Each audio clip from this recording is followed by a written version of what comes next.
Now that his intentions have been made clear to Gohan and Piccolo, Raditz joins the pair in their training for the Saiyan invasion. While he at first received a lukewarm reception from his nephew, the boy slowly gets used to the idea of the man who killed his father now being on the same side of the heroes. But with only 6 months remaining, will Raditz prove enough to make a difference in the fight against Nappa and Vegeta? Remember to follow the author of this story over on Twitter, and shout out to King Plasma 936 and Daniel Seymour Jr. for being the first to find this stone in the last video. Find it today and timestamp it in the comments if you want a shout out next time. Summon Shenron and wish for the like button to be constantly poked in the head every 10 seconds for all of eternity. You call that a defense? Concentrate!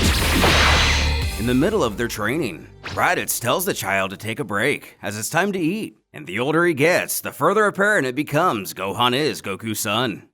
With a full belly, and now more round than tall, the trio gather around a fire. Piccolo jostles, at least the boy doesn't cry anymore, which prompts him to sit up and tell he and Raditz aren't as scary as he used to think they were, asking if they trained like this too when they were younger.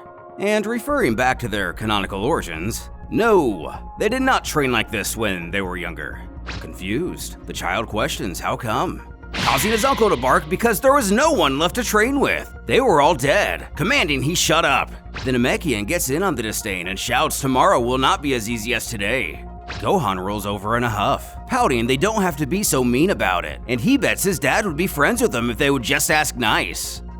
A short amount of time passes. The previously roaring fire now smolders to a stop. Raditz and Piccolo gaze toward the now sleeping Gohan and decide to carry on with their own training as well. Time continues to pass until the day arrived to resurrect Goku. I am the Eternal Dragon. State your wish and I shall grant it. Roshi pleads for the serpent to bring son Goku back to life, who simply says it shall be done.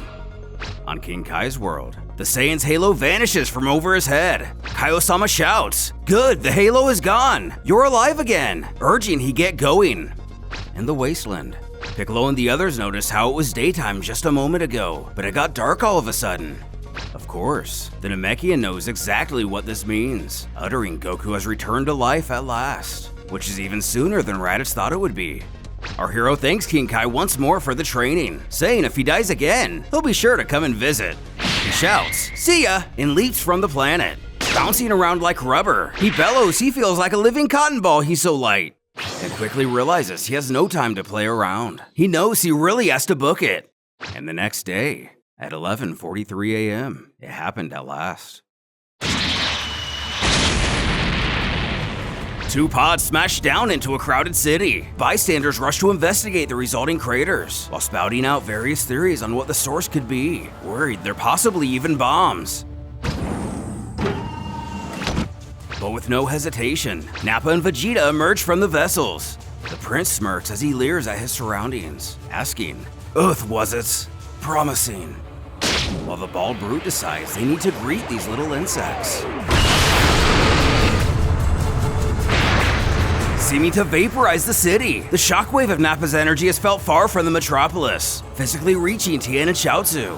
But the others are still able to sense the tremendous power. Gohan comments how Uncle Raditz wasn't lying, and this is indeed a huge energy.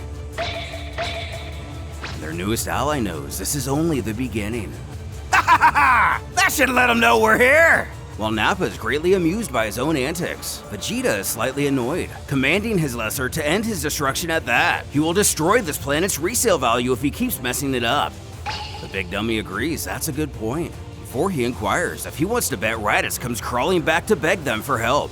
But the prince doesn't care, reminding they are here for the Dragon Balls and he needs to stay focused. Adding he also needs to try to limit what he destroys. If one of the Dragon Balls were here, they may have to forget about their wish. Now frustrated with himself, again, Nappa agrees and admits he wasn't thinking. Turning his attention back to the situation at hand, Vegeta scoffs he just start taking readings. The one who fought Raditz should have the information they desire. As Nappa complies, he scans for any nearby powers, but thinks surely something must be wrong, as he's detecting multiple readings over 1,000, which is quite a bit more than what's to be expected on a backwater world like this. His superior grunts he not worry about it and just to narrow it down to, when a scouter cuts him off.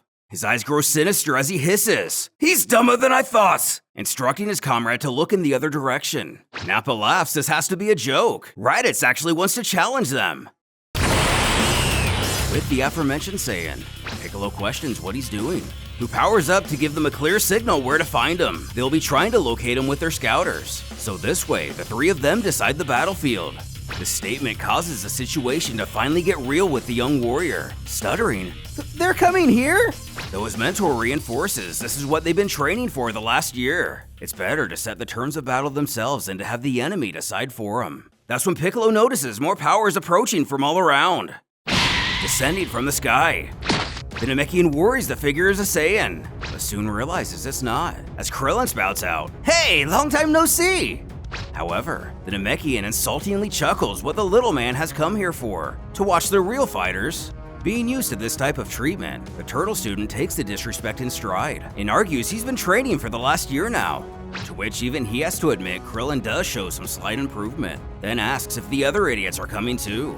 Continuing to have selective hearing, Goku's best friend reveals all of them are. He was just the closest. More importantly, he's surprised Raditz is here and thought they were supposed to be fighting Saiyans today, inquiring shouldn't he be on the other side. As blunt as the rest of his species, the alien calls it an alliance of convenience. He's as dead as the rest of them if they don't pull through in this battle. It wouldn't be long before everyone else arrives. Yamcha, as cocky as ever, quips he hopes he's not late, when Tien peers over to Raditz, inquiring if this is a Saiyan, thinking there are supposed to be two. But this question answers itself as Nappa and Vegeta appear overhead. The latter snarkily comments, "Perhaps two Saiyans worth mentioning." The moment of truth has finally arrived.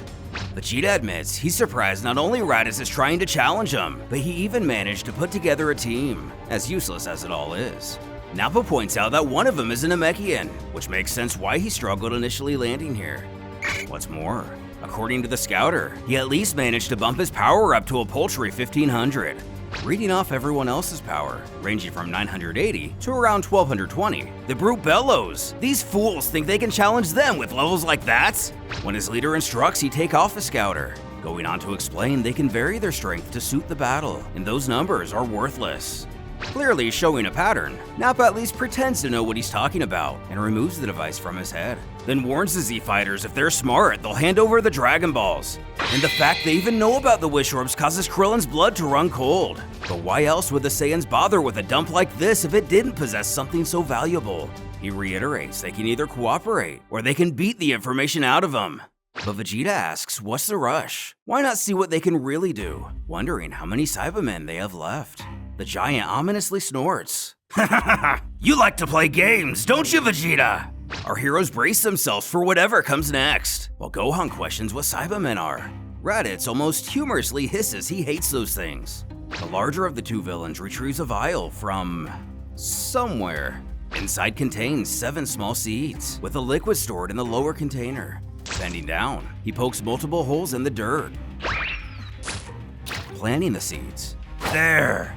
As the confusion mounts, Krillin asks aloud what's going on, as something appears to begin sprouting from the dirt. Coming into full view are multiple little green humanoids, causing Raditz to ante up on his previous statement with a "I really hate these things," as our heroes realize this is going to be tougher than they thought, now outnumbered.